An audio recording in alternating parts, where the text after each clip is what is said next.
একদমই অন্যরকম ছিল। আমি খুব মানে বোকা টাইপের মেয়ে যাকে বলে, ওরকমটা ছিলাম। কয় ভাই বোন ছিলেন আপনারা? আমার ছোট 2 ভাই আছে। মানে আপনি সবার বড়? আমি সবার বড়। বাবা কি করতেন? আমার বাবা কুয়েত থাকে। এখনো কি কুয়েত আমার থাকে? বাবা এখনো কুয়েত থাকে। গত 22 বছর যাবত কুয়েত আছেন উনি। ও, তার মানে তো আপনি জন্মের পরে বাবাকে সেভাবে দেখিনি বলে না, ফেলে। সেভাবে আমার বাবাকে কাছে পাইনি, যেটা ছোটবেলা থেকে আমার একটা আক্ষেপ ছিল আচ্ছা যে আচ্ছা ভালোবাসাটা কম পাইছি। আচ্ছা আচ্ছা দেন সেখান থেকে আমার ছোটবেলাটা বড় হওয়া আমার নানু বাড়িতে। আচ্ছা। আমি 5 বছর অব্দি নানু বাড়িতে ছিলাম। তারপর দাদু বাড়িতে নিয়ে এসে আমার স্কুলে ভর্তি করে। সেখান থেকে স্টুডেন্ট হিসেবে খুব ভালো ছিলাম, অত্যন্ত ভালো স্টুডেন্ট ছিলাম। কিন্তু আমার আব্বু আর আম্মুর মধ্যে ঝামেলা করতো আমার দাদু, যার জন্য স্কুলে পড়াটা হইতেও কিন্তু আবার মাঝে মাঝে গ্যাপ পড়ে যেত। ঝগড়া হওয়ার জন্য চলে যেতে হতো নানুর বাড়িতে। একবার টোটালি সবকিছু নিয়ে সেটেল হলাম নানু বাড়িতে। দেন আব্বু যখন বাংলাদেশে আসলো, তার আগেই কিছু কথা বলল। তারপর নানু বাড়ি থেকে থানা পুলিশ করার পর ওখান থেকে নিয়ে আসলো। তারপর সেখান থেকে আস্তে থানা আস্তে পুলিশ কেন হলো? থানা পুলিশ হইলো, আমার আম্মুর নামে কিছু কথা বলছিল বাজে, যার জন্য এটা কে বলেছিল? আমার দাদু বাড়ি থেকে। আচ্ছা আচ্ছা আমার বড় চাচা বলছিল যে তুমি, মানে আমার আব্বুকে, তুমি যদি না ছাড়ো তোমার বউকে তাহলে তুমি চলে যাও, বা এরকম কিছু একটা বলছিল। সম্ভব একটা ফ্যামিলি প্রবলেম নিয়ে হ্যাঁ, থানা প্রবলেম পুলিশ ছিল। করতে গেছে। তখন আব্বু ডিরেক্ট বলে দিছিল যে তোমার বউকে যদি তুমি ছাড়তে পারো তবে আমার বউকে ছাড়বো। তারপর আর কারো কোনো কথা থাকে না। সেখান থেকে স্কুলে আমি নর্মালি কেজি স্কুলে পড়তাম। তো কেজি স্কুল আগের দিনে স্টুডেন্টের সংখ্যা খুব কম থাকতো, সেই সূত্রে স্টুডেন্ট কম, আর আমি খুব চুপচাপ ছিলাম। তারপর ওখান থেকে আমাদের কেজি স্কুলটা 3 পর্যন্ত ছিল, যেহেতু টাকা লাগতো প্রচন্ড, সবার পক্ষে সম্ভব ছিল না। তারপর আমার ক্লাস 4-এ ভর্তি করানো হলো প্রাইমারিতে। সেখানে স্যারের খুব প্রিয় হয়ে উঠছি আমি, কারণ খুব ভালো স্টুডেন্ট ছিলাম। তো তখন থেকে আস্তে আস্তে আমার পড়ার প্রতি থেকে মনটা সরে আসলো। ফ্যামিলির ঝামেলা এই সমস্ত কিছু ভালো লাগতো না। তারপর ওখান থেকে একটা ছেলে আমায় খুব ডিস্টার্ব করতো আমার এলাকার। আমি যখন ক্লাস 4-এ পড়ি, প্রেম কি ভালোবাসা কি বুঝি না, বুঝার বয়সও না অ্যাকচুয়ালি। আমি হাফ প্যান্ট পরে দৌড়াই, তখন আমি গায়ে জামাও পরি না, এতটাই ছোট। তখন নর্মালি নিছি আমি। আমার আম্মা ওই ছেলেটাকে জামাই বলে ডাকতো সবসময়, কারণ আমি ছোট, ওইভাবে নেয়নি। কিন্তু ছেলেটা সত্যি সত্যি আমায় খুব পছন্দ করতো, এতটাই পছন্দ করতো যার জন্য আমাদের ওখান থেকে চলে আসতে হয়। আমাদের গাজীপুর আগে থেকে বাড়ি ছিল, কিন্তু এখানে আমরা সেটেল ছিলাম না। তারপর গাজীপুরে এসে সেটেল হলাম। এখানে এসে সেটেল হওয়ার পর আমার নতুন করে ভর্তি করলো। এখানে ভর্তি হওয়ার পর যেটা হলো, কোনো ফ্রেন্ড নাই। আমি চুপচাপ চুপচাপ, মানুষের কাছে সবাই কম আসে খুব।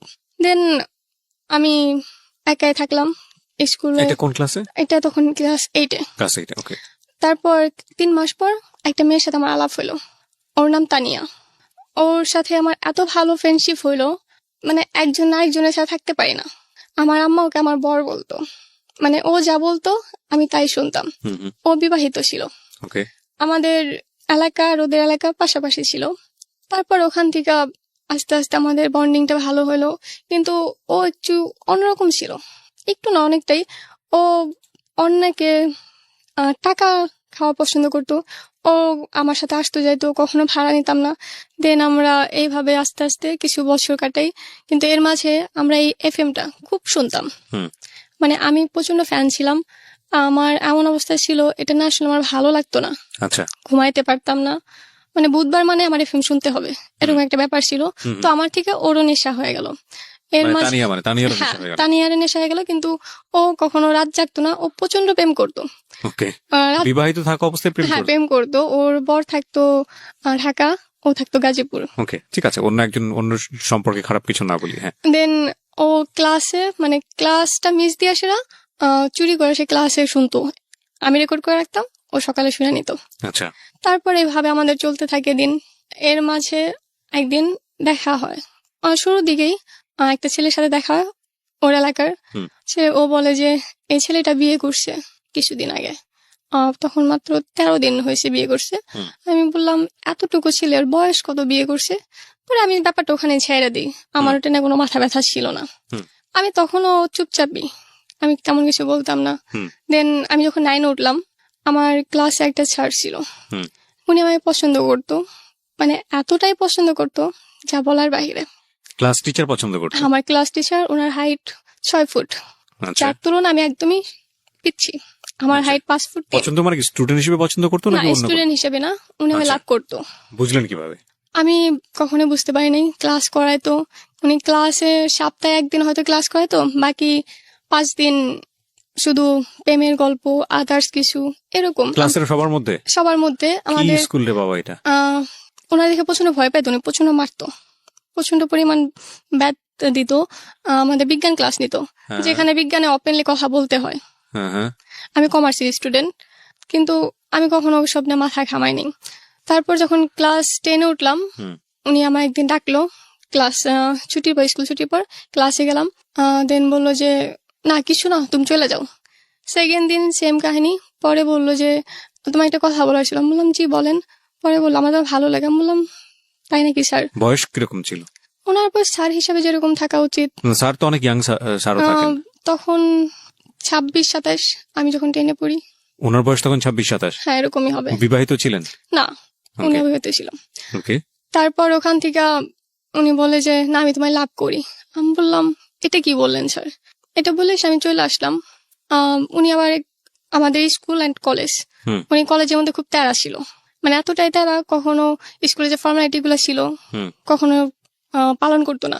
দেন সেখান থেকে 1 সপ্তাহ পর উনি স্কুলটা ছেড়ে দিল, জবটা। হুম।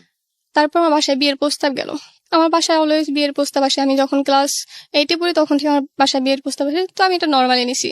দেন আমি কিছুদিন পরে জানতে পারি যে ওটা আমার স্যার। ওকে ওকে। মানে আমি তখন শকড, মানে প্রচন্ড ভাবে। আমি বললাম যে এটা কিভাবে সম্ভব, যে স্যার কিভাবে একটা স্টুডেন্টের সাথে বিয়ে করব, আর আমার স্যার হয়, তাকে আমি কিভাবে আমার বর হিসেবে মাইনে নিব? এটা আমি কোনোভাবে অ্যাকসেপ্ট করতে পারি না। দেন ফার্স্টে আমার বাসায় তেমন রেসপন্স করে না, কিন্তু কিছুদিন যাবার পর বাসা থেকে পুরা পাগল হয়ে গেল ওই ছেলের জন্য। এত শিক্ষিত একটা ছেলে, তখন বিসিএস এ এক্সাম দিবে, আচ্ছা এখনো দেয় নাই। ওকে। তারপর আমি তো না, আমার আব্বু তো আমার সাপোর্টে আছে, কিন্তু সাপোর্টে বেশি দিন থাকলো না। হঠাৎ করে আমার আব্বু চেঞ্জ, তাও তখনও ছিল না। তো আমার নানা তখন অসুস্থ, আমাদের বাড়িতেই ছিল। তো আমার নানার খুব ইচ্ছা ছিল যে আমার বিয়েটা দেখে যাব। সেই তুলনায় আমার বয়স খুবই কম, বিয়ের ক্লাস বয়স। 10-এ পড়ছেন আপনি মাত্র তখন? হ্যাঁ, এর ভিতরে আম্মা আমার সাথে যাতা ব্যবহার করা শুরু করলো। আম্মা একটানা 3 দিন না খেয়ে থাকলো, যাতে করে ছেলেটাকে আপনি বিয়ে করেন। হ্যাঁ। পরে আমি তাতেও কিছু বললাম না। দেন আম্মা আমাকে একটা শর্ত দিল যে যখন বিয়ের সময় হইব তখন আমাকে গাজীপুর থেকে অনেক দূরে কোথাও পাঠিয়ে দিব, আপাতত যেন আমি রাজি হই। তখন আমি বললাম যদি আমার সরাই দেওয়া হয় তাহলে আমার রাজি হতে সমস্যা না, আপাতত আমি এখানে থেকে এক্সাম দিই। উনি এই জন্য বললো এখন থাকলে পর ডিস্টার্ব করবো, আর এখন আমি অন্য কোনো স্কুল অ্যাডমিশন নিতেও পারবো না। তো সেক্ষেত্রে আমি ওইটা মাইনা নিলাম। দেন ওখান থেকে আয়সা, মানে ওর বাড়ির লোক, স্যারের বাড়ির লোক আয়সা আমার আংটি পরাইলো। আচ্ছা। আংটি পরানোর পর আমার স্কুলের কিছু ফ্রেন্ড ছিল, তানিয়া তো মাস্ট বি ওখানে ছিল, আরো 2টা ফ্রেন্ড ছিল। আমি সেদিন জানতাম না যে আমার সাথে কি হতে যাইতেছে। তো তানিয়া আগ বাড়ায় বললো যে আজকে ওর বিয়ে। তো তানিয়া যা বলে আমি তাই করি, আমি ওখানে কখনো নাক গলাই না। তো যাই হোক, সেখান থেকে আংটি পরানোর পার্ট শেষ হলো। ফ্যামিলি থেকে এসে আংটি পড়ালো? হ্যাঁ।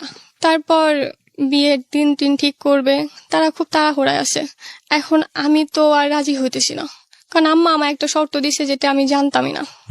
তো তার মধ্যে আমার বার্থডে হলাম 17 তারিখে। আচ্ছা। তো আমার বার্থডের দিন আমার এক্সাম ছিল।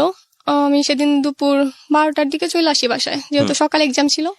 বাসায় চলে আসি, আসার পর আমি প্রচন্ড টায়ার্ড। তো আমার রুমে নর্মালি কেউ ঢোকে না কখনোই আমার আচ্ছা। পারমিশন ছাড়া। আমার আম্মা সেদিন আমার রুমের খাটটা অ্যাকচুয়ালি চেঞ্জ করতেছিল, মানে এক সাইড থেকে আরেক সাইডে নিতেছিল। তো যেটা আমার একদম পছন্দ হয়নি। তো আমার ছোটখাটো যে কোনো ব্যাপারে আমি আব্বুকে শেয়ার করি। আচ্ছা। আব্বু আমার জান, আমি আব্বুর জান, এরকম একটা ব্যাপার। তো আমি সাথে সাথে আব্বুকে ফোন দিলাম। ফোন দেওয়ার পর আব্বু ফোনটা ধরতেছিল না। ওর মাঝে আমার স্যার ফোন দিল। 2বার ফোন দিছি, আমি ফোন 2বারই কেটে দিছি। আমার মাঝে মানে মেজাজ প্রচন্ড খারাপ, আমি কেন তার ফোন ধরবো তখন। তো 5 মিনিট পর দেখুন আমার বাসায় আসছে। আমি স্কুল ড্রেসও খুলিনি, আমাদের স্কুলের ফ্রক ছিল। আমি একটা জাস্ট ওড়না নিছি, ওড়না বলতে গামছা নিছি ঘাড়ে। দেন উনি আসলো, আইসা আমায় জিজ্ঞেস করলো কি ব্যাপার, ফোন ধরতেছো না কেন? আমি বললাম এমনি। এমনি বলার সাথে সাথে উনি আমার একটা ঠাস করে চড় মারলো। কোনো কথা না, জাস্ট উনি বলছে যে ফোন ধরে না কেন, আমি বলছি এমনি। উনি আমার চর মারছে। প্লেসটা কোথায় ছিল, মানে আপনার বাসায়? আমার বাসায় আমার রুম রাখা, আমি আমার রুমে গিয়ে, মানে টিভির রুম, আমার রুমে টিভি রাখা, ওখানে আমি গেছি। মানে আপনার বাসায় তখন ওর যাতায়াত ইজি ছিল? এই যে ছিল বলতে আসতো মাঝে মাঝে, আম্মা অ্যালাউ করতো। ওকে, মানে তখন শুধু এঙ্গেজমেন্ট হয়েছে। হ্যাঁ। ক্লাসে গিয়ে পড়াতো, কি পড়াতো? বিজ্ঞান? বিজ্ঞান পড়াতো আমাদের। আচ্ছা, সবাই জানতো সবাই জানতো যে আপনার সঙ্গে এই এঙ্গেজমেন্টটা হয়ে আছে এই স্যার? হ্যাঁ। Okay. মানে উনি তখন স্কুল ছেড়ে দিছে আমাদের। ও স্কুল ছেড়ে অন্য স্কুলে চলে গেছে? তখন অন্য স্কুল যায় নাই, উনি আমার বাসায় বিয়ের প্রস্তাব পাঠানোর 1 সপ্তাহ আগে স্কুল ছেড়ে দিচ্ছে, যাতে স্কুলে ওনার কোনো কিছু বলতে না পারে। আচ্ছা আচ্ছা, ওকে। তো তখন কি করছে উনি? তখন উনি বেকার। তো বেকার অবস্থায় ওনাকে বিয়ে দিয়ে দিচ্ছে আপনাকে ওনার সঙ্গে? ওই বিসিএস ক্যাডার হবে, ওনার অনেক টাকা হবে। বিসিএস কাটা তো হয়নি এখন পর্যন্ত, তার আগেই মানে তারা ভাবছে যে শিক্ষিত, এত শিক্ষিত। কোথা থেকে পড়াশোনা করেছে ছেলেটা? ওনার বাসা ধামরাইল। না, পড়াশোনা করছে পড়াশোনা ইউনিভার্সিটি? করছে। আমি এত কিছু জানতাম না অ্যাকচুয়ালি, আমার ওনার প্রতি কোনো ইন্টারেস্ট ছিল না, ওনার প্রতি আমি কোনো ঠিক আছে, খোঁজ আপনার নিইনি। গায়ে হাত তুললো, তারপর? হাত তুললো, আমি মানে খুব রেগে গেলাম। মানে সেকেন্ডবার উনি আবার প্রশ্ন করছে ফোন ধরো নাই কেন। হুম। আমি আবারও বলছি এমনি। উনি আরেকটা চড় দেওয়ার পর আমি চেয়ারে গিয়ে পড়লাম। হুম। চেয়ারটা আমাদের ছিল 15 বছর আগের, সেই চেয়ারটার সাথে সাথে ভেঙে গেল ও, এত জোরে। মানে একজন টিচারের হাতেও তো যথেষ্ট শক্তি থাকে। না সব টিচারের হাতে যে শক্তি থাকে বিষয়টা এরকম না, মানে মানে কিছু কিছু ভদ্রলোকের থাকে। হাতে উনি শক্তি তো ছিল না। আগে বলছি উনি প্রচন্ড মারতো, ওনার দেখা প্রচন্ড ভয় পাইতো সব স্যাররা, মানে স্টুডেন্টরা প্লাস স্যাররা ওনার অ্যাভয়েড করতো, আচ্ছা, এরকম একটা ব্যাপার ছিল। তারপর উনি আমার আস্তে আস্তে মানে টোটাল 4টা চর মারলো। মানে সময় যেত, ফার্স্ট 2টা মারার পর আম্মা আসলো, আম্মা আর আমার আঙ্কেল আসলো। আমার আম্মা এসে মানে আমার বাসায় এসে আমার গায়ে হাত তুলছে। আম্মা সেটা না তর্ক না করে জানালা দরজা বন্ধ করে সে আমাকে যাতা বলা শুরু করলো। মানে ওই ছেলের প্রতি এতটাই মুগ্ধ। Very strange. আমি, আপনার বাবা তখন কোথায়? আমার বাবা বাহিরে। দেশের বাইরে? এই বিষয়টা জানতো যে পুরো বিষয়টা? উনি তখনও জানতো না। না মানে আপনার এঙ্গেজমেন্ট হয়ে গেছে, বাড়িতে এঙ্গেজমেন্ট আসতেছে? ওটা উনি জানতো, কিন্তু জানতো আমার মতে, কিন্তু ভিতরে কি হয়েছে সেগুলা কিছুই জানতো না। সেটা আমিও জানছি পরে আব্বুর কাছে। ওকে, যাই হোক, তারপর স্টেপ বাই স্টেপ তারপর ওখানে থেকে আমি আর কিচ্ছু বললাম না। আমার চোখে একটু জল ছিল না, আমি কান্নাটা ভুলে গেছিলাম।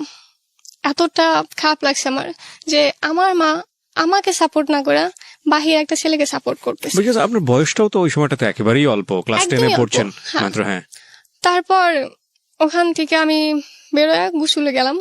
গুসুলে গিয়া ড্রেস, নর্মাল একটা ড্রেস, বাসায় ড্রেসে পরা আমার শ্বশুর বাড়িতে, আই মিন আমার ফুপু, ছোট ফুপুকে আমি শাশুড়ি আম্মা আর ফুপাকে শ্বশুর আব্বা বলি। তো অলওয়েজ এই নামেই বলি, সবাই এই নামেই চেনে। মানে এটা কি শখ করে বলে এমনিতে? হ্যাঁ, শখ করে ছোটবেলা থেকে বলি। হুম। তারপর ওখানে চলে গেলাম। তো ওখানে গিয়ে সেরা ফুপি বলতেছে যে কি হয়েছে, আমি কিছু বললাম না। 3-4 বার জিজ্ঞেস করার পর আমি ফুপায় কান্না করতেছি, হুম। মানে প্রচন্ড জোরে কান্না করতেছি। পরে আমার গালে দেখতেছে 5টা আঙুলের দাগ। পরে বলছে এগুলো কি, আমি বললাম, পরে সবকিছু খুলা বললাম। হুম। আর আম্মা এগুলো সব চেয়ে চেয়ে দেখছে। পরে ফুপি খুব রেগে গেল, ফুপাকে ফোন দিল। তারপর ফুপাও খুব রেগে গেল, কারণ ফুপা আমায় খুব ভালোবাসে, ফুপার কোনো মেয়ে নাই, হুম। আমাকে অলওয়েজ মেয়ের চোখে দেখে। ইনফ্যাক্ট মানে উনি আমায় এত আদর করে যা হয়তো নিজের সন্তানকেও করে না। হুম। দেন আব্বুকে ফোন দিল। আব্বু তখন সন্ধ্যা। আব্বুকে ফোন দেওয়ার পর আব্বু তো খুব চেতে গেল। আব্বু একটা কথা বললো, আমার মেয়েকে আমি কোনদিন ফুলের টোকা দেয়নি। হুম। সেখান থেকে বাহির একটা ছেলে আইসা কি কেবল আমার মেয়ের engage- গায়ে হাত তুলে। রাইট, কেবল এঙ্গেজমেন্ট হয়েছে, বিয়েও হয়নি। তো আব্বু এটা বললো, বলার পর আব্বু বললো যে আমার স্কুলের সামনে যাও, আমাদের এলাকায় পুলিশ ফাঁড়িটা, বললো ওখানে যাও, যাই একটা জিডি করে আসো। এটা তো ভয়ঙ্কর ভয়ঙ্কর রূপ ধারণ করতেছে। ওকে, তারপর? তারপর এটা বলার পর আমার ভালো লাগলো যে আব্বু আজও আমায় ভালোবাসে আগের মতো। এটা কিন্তু আপনার বাবা তো তখন মার সঙ্গে কথা বলতে পারতো, আপনার মার সঙ্গে ডিরেক্টলি কথা বলতো। অ্যাকচুয়ালি ব্যাপারটা ওরকম ছিল না। তখন আমাকে আমার হাতে, পায়ে, গলায়, আমার ঘরের চারপাশে শুধু তাবিজ ছিল। মানে বিয়েতে রাজি করানোর জন্য আমার তাবিজটা পুরো ফেরা ফেলছিল। মানে আমি যত কনভিন্স, আমি এসব অন্ধবিশ্বাসে কখনো বিশ্বাস করতাম না, হুম। ইনফ্যাক্ট আজও করি না। তো সেখান থেকে আমায় বলা হলো যে তুমি যাও, ফুপিকে নিয়ে গিয়া জিডি করে আসো। তো ভালো। সন্ধ্যার পরে ফুপি বললো যে একটা তো সমাধান হয়েছে, তাহলে এখন যা গিয়া কেক নিয়ে আয়। প্রতি বছর আমার বার্থডেটা খুব বড় করে করা হয়। হুম। তো কেক আনলাম, কেক এনে রাত্রেবেলা কেক টেক এটা। তো সকালবেলা ফ্রেশ একটা মুড নিয়ে উঠলাম। সকালবেলা যখন আব্বু ফোন দিল, আব্বু ফোন দিয়ে বলতেছে ওই ছেলে তো ঠিকই করছে। আচ্ছা। আমি তখন শকড, ফুপিও শকড, যে কি বলতেছে, হুম। এক রাতের ভিতরে একটা মানুষ কিভাবে চেঞ্জ হতে পারে। হুম। পরে আমি বললাম যে বাদ দাও, তোমার ভাই চেঞ্জ হয়ে গেছে, তোমার ভাইও তাবিজের পাল্লায় পড়ে গেছে। ঠিকই করেছে বলে কি বলতেছিল যে এই কারণে ঠিক করেছে বা এরকম কোনো কোনো কিছু কিছু? না, জাস্ট বললো যে ঠিক করছে। আমি এটা মানতে পারতেছিলাম না, কিভাবে এটা ঠিক করলো। আমি যদি খুব খারাপ একটা কাজ করি তারপরও আমার বাড়িতে এসে আমাকে মারবো, এটা কেউ মেনে নিতে পারবো না। আব্বুর ফার্স্টে রিয়াক্ট আর পরে যে রিয়াক্টটা করলো সেটা আমার জন্য একটা মানে মানে জীবন্ত লাশের মতন একটা ব্যাপার ছিল। আমি একটা মানে অ্যাকচুয়ালি মাইনে নিতে পারিনি কোনোভাবে। পরে আমি আর আমার বাড়িতে ফিরলাম না, প্রায় 1 মাস আমি ওখানে থাকলাম। ওখান থেকে স্কুলে যাতায়াত করতাম ফুপুর বাসা থেকে? ফুপির বাসা থেকে। তারপর একদিন আইসা আমার বাসায় নিয়ে গেল, বুঝাই টুজাই নিয়ে গেল। কি আপনার মা? আমার আম্মা। তো বাসায় নিয়ে যাওয়ার পর ওখান থেকে স্কুল কন্টিনিউ করলাম। এর মাঝে ওই ছেলেটা চিরকুট পাঠাইছে, যেটা আম্মার কাছে চিরকুট পাঠাইছে আমার জন্য। তো সেগুলোতে আমি পড়া দেখিয়ে নাই, কারণ আমার কোনো ইন্টারেস্ট নাই।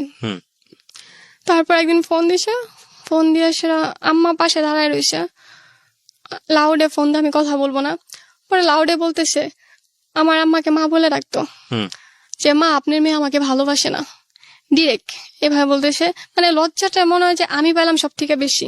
একটা ছেলে এতটা বেহায়া কিভাবে হয়। তো ওখান থেকে আমি আবার শুরু করে দিলাম উল্টা পাল্টা। আমি আমার নিজেকে খারাপ প্রমাণ করার জন্য উঠা পড়া লাগলাম। আমার কিছু ফ্রেন্ড সার্কেল ছিল যাদের বলছিলাম যে আমার সাথে তোরা অভিনয় করবি। বললো যে কিরকম অভিনয়? আমি বললাম যে এমন ভাবে আমার সাথে চলাফেরা করবি যাতে মনে করে যে আমার বয়ফ্রেন্ড তোরা। আর একটা মেয়ে যদি কয়েকটা বয়ফ্রেন্ড থাকে তাহলে সেই মেয়েটাকে নর্মালি সমাজে খারাপ মেয়ে হিসেবে বলে। তো খারাপ মেয়ে হিসেবে নিজেকে প্রমাণ করে লাভটা কি হবে? যাতে আমাকে বিয়ে না করে। ওকে, এটা আমার ছিল একটা মানে ওই বয়সে যেরকম বুদ্ধি থাকে। ওকে। তো আমি তখন এরকম শুরু করলাম। তো তখন কমপ্লেন আসা শুরু করলো। আব্বু মানে একটা পয়েন্ট পেয়ে গেল যে তুমি তো খারাপ, তুমি এতগুলা ছেলের সাথে ঘোরাফেরা করো, কথা বলো, তাহলে তো খারাপ তো তুমি। আমি বললাম যে হ্যাঁ আমি তো খারাপ, মানে আমি একদম কোনো আপত্তি না, বলা শুরু করে হ্যাঁ আপোষে বললাম যে হ্যাঁ আমি খারাপ। তাহলে একটা খারাপ মেয়েকে বিয়ে করার জন্য ছেলেটা কেন পাগল হয়েছে, ছেড়ে দিলে তো পারে। তারপরও নাসফর বান্দা ছাড়বো না, এর ভিতরে ঝামেলা আরো বাড়তে শুরু করলো। দেন এমন সময় আমার টেস্ট পরীক্ষা শুরু হইব। তখন টেস্ট পরীক্ষা দিলাম, দেওয়ার পরে আমার ঘরে আমারে বন্দি করে দিল। কিরকম? তালা দিল আমার রুমের মধ্যে আমার আম্মা। মানে আপনি ছেলেটাকে যাতে বিয়ে করেন, হ্যাঁ সেই জন্য আপনাকে রুমে তালা দিয়ে দিল, মানে আমার যাতে শিক্ষা হয়, ওকে, এরকম একটা ব্যাপার। প্রায় 1 সপ্তাহ আমার ঘরে একটানা তালা। এমনি তো আমি নর্মালি বেশি রুমের বাইরে যাইতাম না, কিন্তু তালাটা থাকলে একটা অন্যরকম ব্যাপার লাগে যে আমি বন্দি আছি, স্বাধীনতাটা আমার মধ্যে নাই। তো আমার প্রচন্ড কষ্ট হলো, মানে এতটাই কষ্ট যে আমার বলার বাইরে। ইনফ্যাক্ট খাবার পর্যন্ত দিত না। আমি তখন রুমে আসলো, আমার ইচ্ছা ছিল যে আমি স্কুলে যাব, পরীক্ষা দিব। আমি তো এখন পরীক্ষা না দিয়ে আমার 1 বছর নষ্ট হয়ে যাব, এটা ভাবতাম। তারপর 1 সপ্তাহ পর যখন আমার রুমে আসলো, মানে জাস্ট আমার পরীক্ষাটা দিতে দাও, আমার আর কিচ্ছু চাই না, তোমরা যা বলবো আমরা তাই মেনে নেব। এসএসসি পরীক্ষা? হ্যাঁ, এসএসসি পরীক্ষা দিতে দাও না, তোমার 1 বছর নষ্ট হয়ে যাবো, আমি আর কোনোদিন দাঁড়াইতে পারবো না কইরা। পরে অনেকক্ষণ ভাবলো, তারপর বললো যে আচ্ছা ঠিক আছে, আমরা কেউ একজন ধরে নিয়ে আসবো, মানে এই জন্যই যাতে আমি পালায় না যাই। তো তখন ওইটা রাজি হইলো, আমায় কয়েকদিন দিয়ে আসলো। মানে সরাসরি যেত না, অলওয়েজ ফলো রাখতো পিছনে। আমি যখন পিছনে তাকাইতাম একটা ছেলে দেখতে পেতাম, ছেলেটাকে আমি চিনি না, ছেলেটা আমার আম্মা লাগাইছে না শিওর জানতাম না, কিন্তু কেউ না কেউ থাকতো। আর কিছু মুখ আমার একদম চেনা হয়ে গেছিল, আমি যেদিকে তাকাইতাম ছেলেগুলোরে দেখতে পেতাম। অলওয়েজ আমার থেকে একটা মনে হয় যে ক্যামেরা ফোকাস করে আছে। তো সেখান থেকে এক্সাম দেই, রেজাল্ট আমার রেজাল্টটা খুব ভালো আমি আশা করি নাই কখনো, কারণ আমি যখন পরীক্ষা দেই আমি একটা দিন পড়তে বসতে পারিনি। এই জন্য পড়তে বসতে পারিনি, তখন আমার রুম থেকে আমি ক্লাস 4 থেকে আলাদা রুমে ঘুমাই, আমি কোনোদিন কারোর সাথে ঘুমাইতে পারি না। তখন এক ঘরে থাকতে হয়েছে, আমার রুম আলাদা রাখছে যাতে আমি একা কিছু করতে না পারি, ইনফ্যাক্ট সুইসাইড অ্যাটেম্প বা আদার্স কিছু করতে না পারি বা পালায় যেতে না পারি। সবকিছু মিলে তাদের সাথে থাকতে হয়েছে। আর আমাদের রুমে অলওয়েজ টিভি চলতো, যার জন্য আমি পড়তে পারি নাই। বইগুলা কোথায় ছিল সেটাও জানি না। তো সবগুলা পরীক্ষা আমি না পড়ে দিই। রেজাল্ট খুব ভালো আসে নাই, একদম খারাপ আসে নাই, মোটামুটি একটা রেজাল্ট আসছে। তো সেখান থেকে পরীক্ষা দেওয়ার পরে আবার ওই ব্যাপারটা শুরু হয়। তখন পরীক্ষা শেষ করে আমি ডিরেক্ট বাসায় না গিয়া আমার আন্টি বাসা চলে আসি। আমার আন্টি বাসা ঢাকা যাত্রাবাড়ি। তো বাসে উঠে মানে আন্টি, বাড়ি থেকে পালালেন আপনি? হ্যাঁ পালালাম।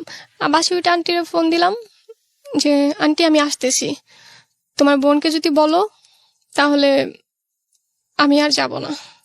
পরে আন্টি তো আমার জেদ হিসাবে খুব, মানে আমি কেমন জেদ দিমে সেটা জানে, সেজন্য বললো যে কোথাও যাইতে হবে না, আমার কাছে চলে আয়।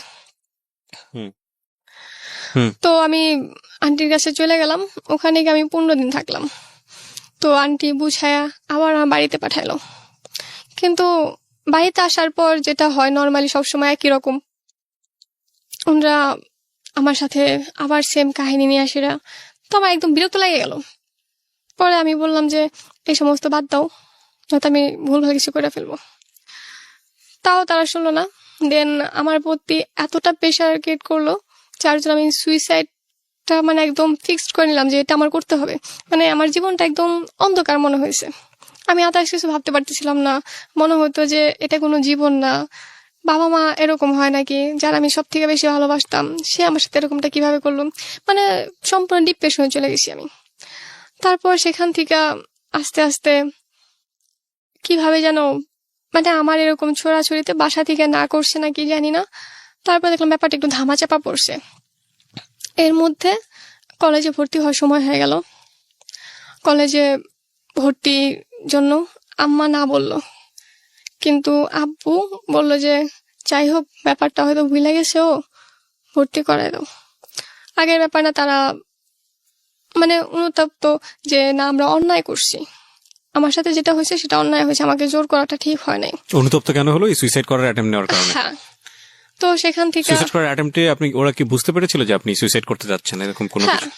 আমার কি হাতে, করেছিলেন আপনি? আমার হাতে এখানে কাটা, এখানে 4টে সেলাই করা। দেন আমি হাত কাটা, তারপর যেটা বলে বিষ খাওয়া, হুম। ওরকম মানে আমি প্রচন্ড মানে দাগের মতন হয়ে গেছিল। আমি করতাম কি বলে ঘুমের ট্যাবলেট খেতাম। একদিন লাস্টে আমি খাইছিলাম, মানে রেগুলারই 8-10টা করে খাইতাম, লাস্টের দিন আমি 16টা খাইছিলাম।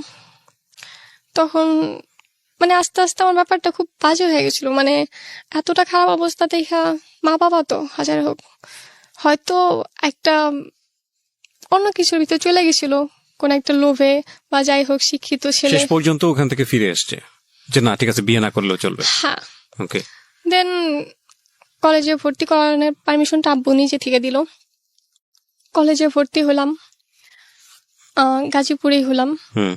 ওখান থেকে আমি তখন মাত্র একটা খারাপ সময় থেকে বের হয়েছি, এমনি তো চুপচাপ।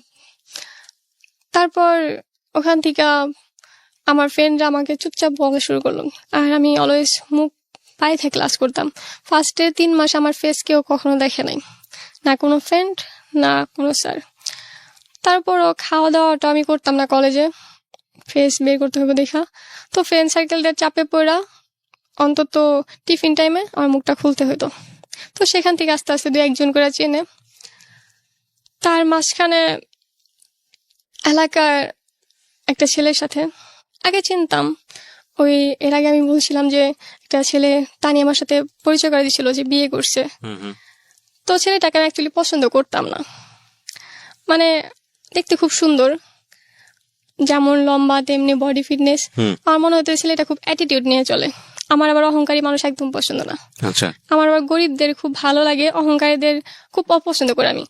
আর এটার কারণ হইলাম আমার বাবার প্রচন্ড টাকা, কিন্তু আমার মনে হয় যে টাকা থাকলে পরে কেউ ভালো মানুষ হতে পারে না, ভালোবাসা থাকে না। মেন কথা ভালোবাসা থাকে না। কারণ আমি যেটা সব থেকে বেশি ভুগছি, ভালোবাসা কম ছিল আমার মনে হয়েছে।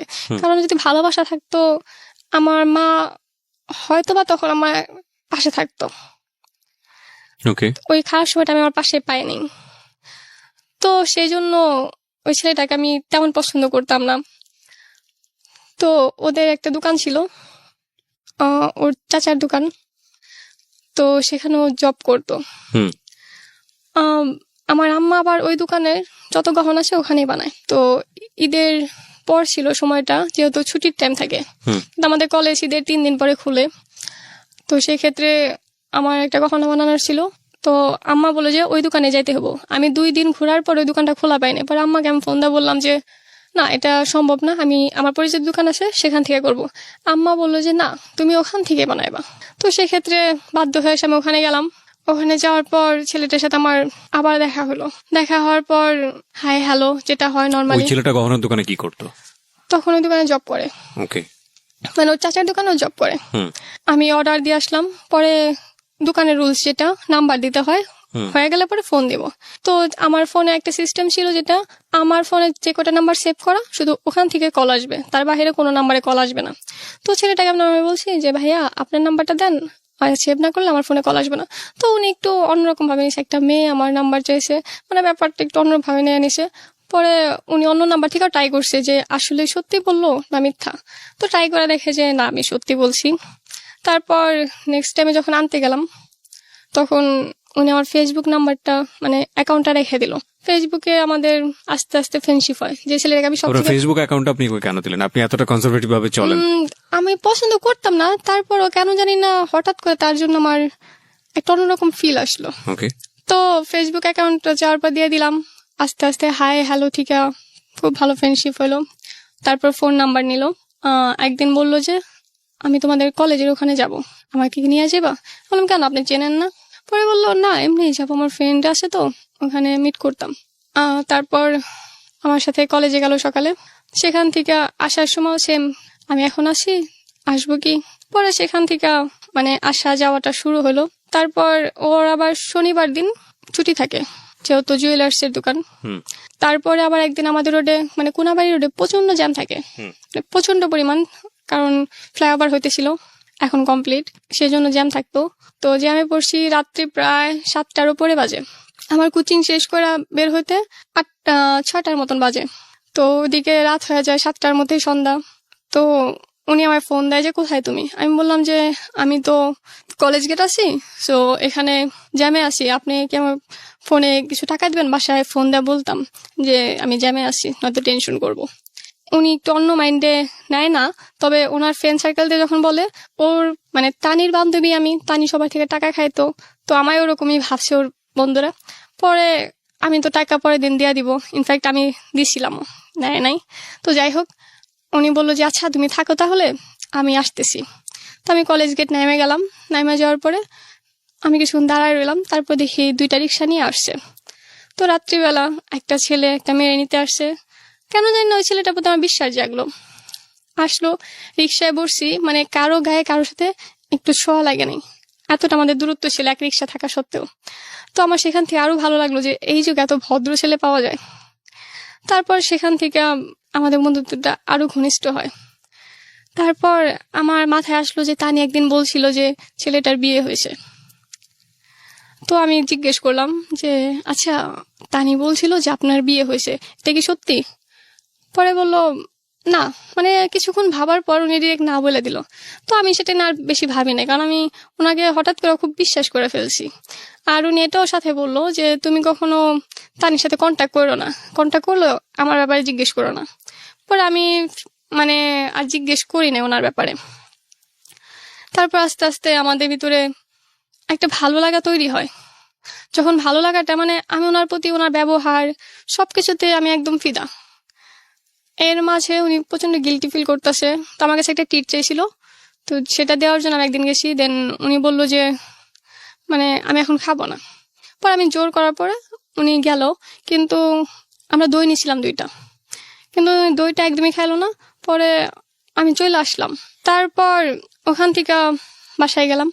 বাসায় যাওয়ার পর রাতে ফোন দিল, বললো যে তুমি আমায় একটা প্রশ্ন করছিলা, আমি তোমার মিথ্যা কথা বলছি। আমি বললাম কি মিথ্যা বলছেন? পরে বললো যে আসলে আমার বিয়ে হয়েছে। আমি তখন মানে আকাশ থেকে পড়লাম এরকম একটা ব্যাপার, কারণ তখন আমি অলরেডি ওনার প্রতি অনেকটাই ফিদা হয়ে আছি। আপনি তখন কলেজে পড়েন? আমি তখন কলেজে ও ফার্স্ট পড়াশোনা করতো না? না, ও পড়াশোনা করতো না, করতো না এবং বলতে ওর বাসা থেকে ছাড়াই দিচ্ছে। ও একটা গোল্ডের দোকানে কাজ করতো কর্মচারী হিসেবে। হ্যাঁ।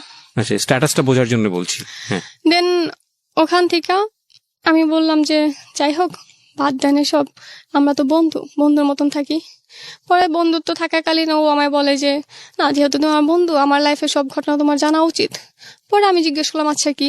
পরে বললো দেখো, আমার মাথায় সমস্যা ছিল, মানে ওর বাসা থেকে এতটাই প্রেশার দিত ওরে, মানে ও খুব ভালো স্টুডেন্ট, মানে এতটাই ভালো, ক্লাসের টপার ছিল। ওকে। টপার ছিল তো ওর বাসা থেকে অলওয়েজ ফোর্স করতো যে পড়ালেখা ছাইড়া দেয়। ইনফ্যাক্ট 2বার পড়ালেখা ছাড়াইছেও। আচ্ছা।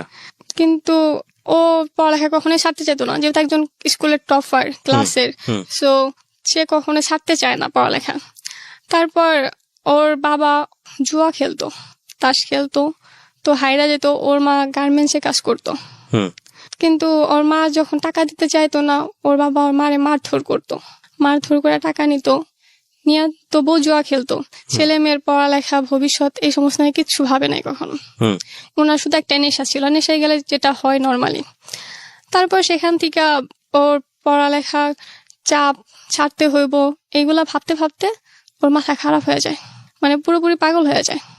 তো পাগল হওয়ার পরে যখন ঠিক হয়, প্রায় কিছু মাস লাগে সময়, ঠিক হওয়ার পরে ওর বাবা যৌতুক নিয়ে ওরে বিয়ে করায়। ওকে ওকে। মানে শুধুমাত্র যৌতুকের জন্য। ও তখন মাত্র ক্লাস 10-এ উঠছে। Very strange. ওকে, তারপর? মানে একটা বাচ্চা ছেলে তাকে বিয়ে করায়। আর ওর যখন বিয়ে করায় মাত্র ঠিক হয়েছে, আর একটা যখন বাচ্চা জন্ম নেয় তখন কিন্তু সে কিছু বুঝে না। সেরকম একটা ব্যাপার থেকে বের হইতে সময় লাগে, সেই সময়টা তাকে দেওয়া হয় না। ওর যখন যা বলা হয়তো ও তাই করতো। তো সেখান থেকে ওরে 2 লাখ টাকা যৌতুক নেয়া বিয়ে করায়, কিন্তু 2 লাখ টাকা দেওয়ার কথা ছিল, কিন্তু দেয় মাত্র 1 লাখ টাকা। আর ওদের বাড়ি থেকে গয়না দেয়। ও এগুলো না কোনো মাথা ব্যথা ছিল না। তারপর সোহানের বউ বাসুর ঘরে ওরা যখন রেখে আসে, আর ও তো সোহান তো বাচ্চা, কারণ ক্লাস 10-এ পড়ে। আমার বেলা তাই মনে হয়েছে, আমি একটা বাচ্চা মেয়ে। সো সেম যদি আমার এসে হয় তাহলে তাই মনে হবে। তো ওর বোর আগে একটা বিয়ে হয়েছিল, মানে ওর বোর এখন বয়স 30+ হবে, 30 বলছি, 35+। ওকে। এখনই শুধুমাত্র যৌতুকের কারণে এই বিয়েটা হয়েছে? হ্যাঁ, যৌতুকের কারণে বিয়ে হয়েছে। আমি ইন ডিটেইল যাচ্ছি না। তারপর কি হলো? আপনার সঙ্গে কি হচ্ছিল কথোপকথন? যাই হোক, তারপর ওইটা বললো, আমি বললাম যে এটা খুব খারাপ হয়েছে, খুবই অন্যায় হয়েছে আপনার সাথে। দেন ও এটা নিয়ে সেরা মানে বলতে বলতে কান্না করে দিল। তো এখান থেকে আমি বেস্ট। তারপর ও যে কথাটা বললো, যে কারণে আমি একদমই বেস্ট হলাম, যে আমি আমার লাইফে এমন কাউকে চাই যার মানে সে সবকিছু জানা সত্ত্বেও আমার পাশে এসে দাঁড়াইবো। আর এখন যে আছে তাকে আমি কোনোদিনই আমার মন থেকে মাইনে নিইনি। ইনফ্যাক্ট আমি নিতে পারবো না, কারণ আমার থেকে বয়সে না হলো 10 বছরে বড় হবে। আর যার আগে একটা বিয়ে হয়েছিল তাকে আমি কিভাবে আমার বউ বলে মাইনে নিব? সো সে মাইনে নিতে পারে না। তারপর ওখান থেকে আমি বললাম যে আচ্ছা, আপনার অতীতে যা হওয়ার হয়েছে বাদ দেন, আমরা তো খুব ভালো বন্ধু, আমাদের যাই হোক, আমরা এইসব বাদ দিয়ে আসে না, আমরা বন্ধু, আগে যেরকম বন্ধুত্ব ছিল বন্ধুত্বটা নিয়ে থাকি। তো সেই হিসাবে আমরা সবসময় কথা, যেহেতু ফেসবুকের যুগ, অলওয়েজ টাচে থাকা যায়, তো আমাদের প্রচন্ড কথা হয়তো। ওখান থেকে আস্তে আস্তে দেখা সাক্ষাৎ হয়।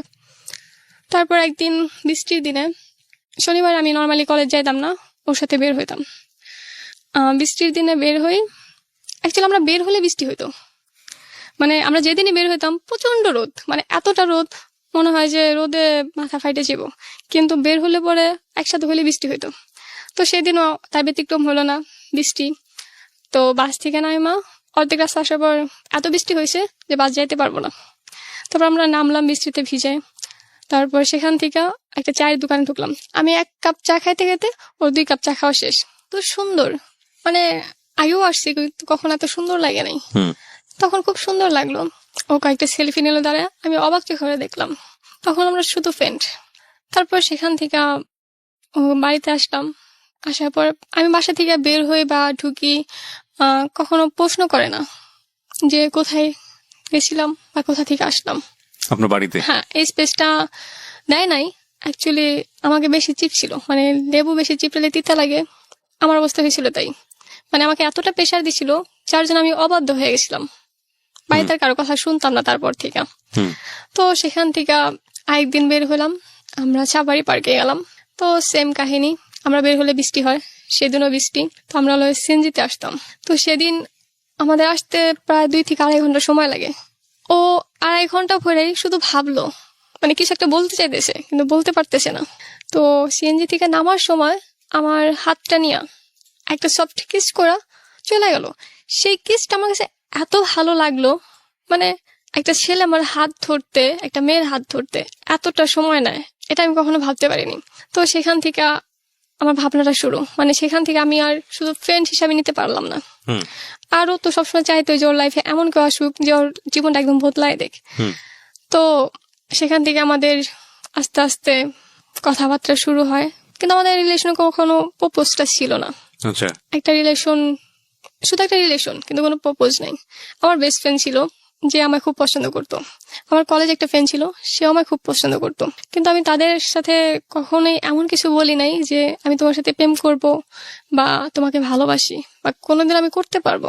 হুম কিন্তু তারা আমায় শুধু শুধু ভুল বুঝলো, আমি তার সাথে অ্যাকচুয়ালি কন্ট্যাক্ট বাদ দিয়ে দিলাম। তো আমার একমাত্র কথা বলার মানুষ সে, অলওয়েজ তার সাথে আমি কন্ট্যাক্টে থাকতাম। এটা আমার ফ্যামিলির কোনো প্রোগ্রামে কোথাও যাব, সেটাও আমি তার থেকে পারমিশন নিতাম।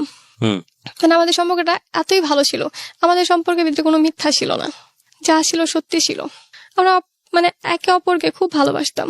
তো যখন ইন্টার শেষ হয়, তারপরে বেকার, মানে 3 মাস সময়টা কিভাবে কাটবো ভেবে পেতেছিলাম না। তো আমি সেই সময়টা একটা টাইম পাসের সময় খুঁজতেছিলাম, যে একটা জব করব বা কিছু করব, জাস্ট টাইম পাস।